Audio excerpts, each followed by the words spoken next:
केंद्र सरकार ने एक कानून बनाया जिसका नाम रखा गया है university grant commission equity regulation बना करके अधिनियम बना करके उसको रद्द कर सकता है। ये तो सुप्रीम कोर्ट के आदेश को रद्द करने के लिए पार्लियामेंट ने कानून बना दिया और सुप्रीम कोर्ट का उसको 9वीं सूची में डाल दिया।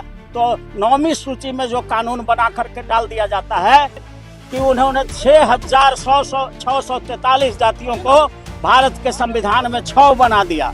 शेड्यूल कास्ट, शेड्यूल ट्राइब, अति पिछड़ा, ओबीसी।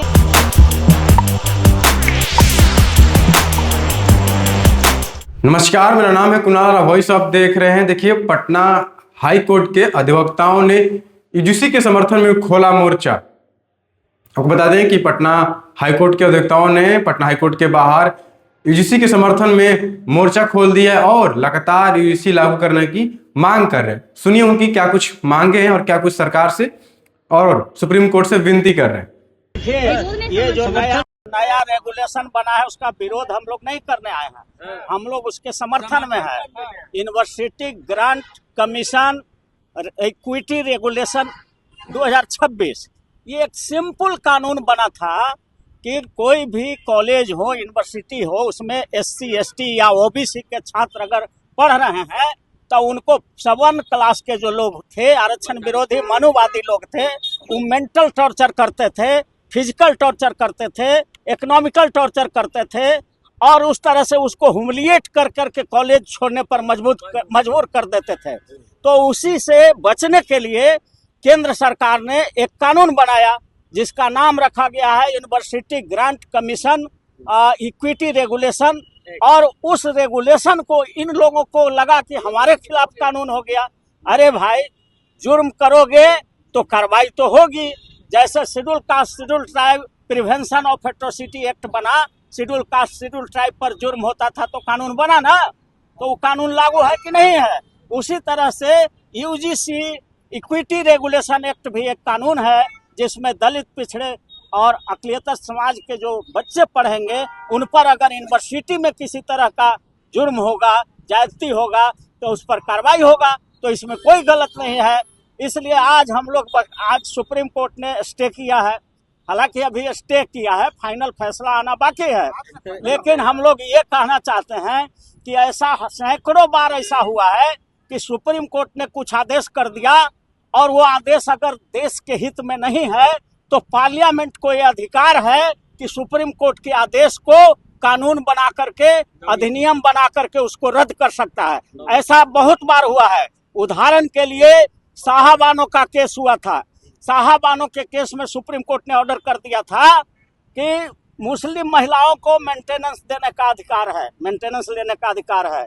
तो मुसलमान समाज के लोगों ने देश में आंदोलन किया था 1986 में, और तब उस समय राजीव गांधी प्रधानमंत्री थे।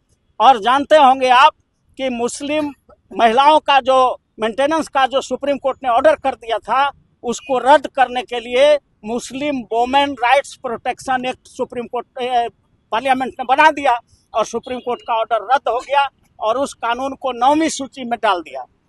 उसी तरह से schedule caste schedule tribe promotion में भी सुप्रीम कोर्ट स्टे लगा दिया था, रोक लगा, बल्कि रद्द ही कर दिया था। सुप्रीम कोर्ट ने एक आदेश पारित कर दिया था कि शेड्यूल कास्ट शेड्यूल ट्राइब को प्रमोशन में जो आरक्षण मिलता है वो सही नहीं है, उसको रद्द कर दिया था सुप्रीम कोर्ट। तो तुरंत हंगामा हुआ पूरे देश में।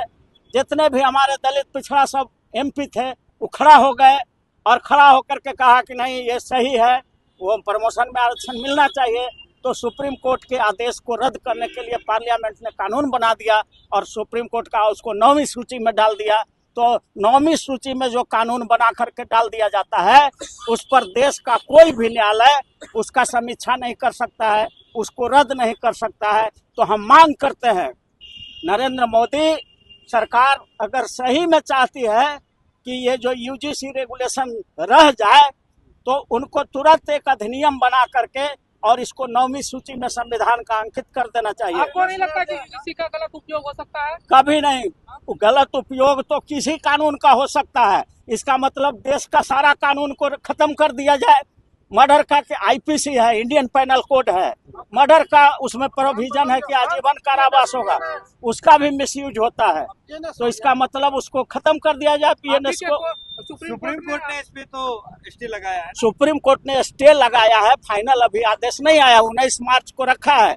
ये प्रक्रिया है और इसमें गलती सुप्रीम कोर्ट का नहीं है, केंद्र सरकार ने ही, उनका जो वकील थे वहां सुप्रीम कोर्ट में, उन्होंने पक्ष को रखा ही नहीं, मूड़ी गाड़ के खड़ा हो गए। तो जज को लगा कि भाई अब इसमें सुनवाई करना पड़ेगा, तो मजबूरी थी। अगर आप स्टे का विरोध किए होते तो पेपर में छपता न कि स्टे का विरोध किया है केंद्र सरकार ने। तो केंद्र सरकार ने तो कोई विरोध ही नहीं किया, स्टे हो रहा था तो जरूर पूछा गया होगा कि हम स्टे करने जा रहे हैं, तो आपका क्या कहना है, तो कुछ बोला ही नहीं। तो इसलिए हमको तो लगता है कि नरेंद्र मोदी जी का एक प्लानिंग था कि यूजीसी कानून बना दो तो बैकवर्ड खुश हो जाएगा और उसको सुप्रीम कोर्ट से स्टे करा दो, पक्ष नहीं रखो बढ़िया से, तो फिर फॉरवर्डो खुश हो जाएगा। दोनों का वोट लेने का केंद्र सरकार ने साजिश किया है। अगर ये साजिश नहीं है तो केंद्र सरकार को तुरंत एक अधिनियम बना करके और संविधान के 9वीं सूची में डाल देना चाहिए। ऐसा नहीं लगता है कि अभी भी जाति को मतलब जो है डिबेट में बांटने की कोशिश करी जा रही है, राजनीति हो रही है? एकजुटता की आप लोग बात नहीं कर रहे। देखिए हम लोग एकजुटता के ही बात कर रहे हैं। सांप का जहर का दवाई भी सांप के जहर से विष से ही बनता है।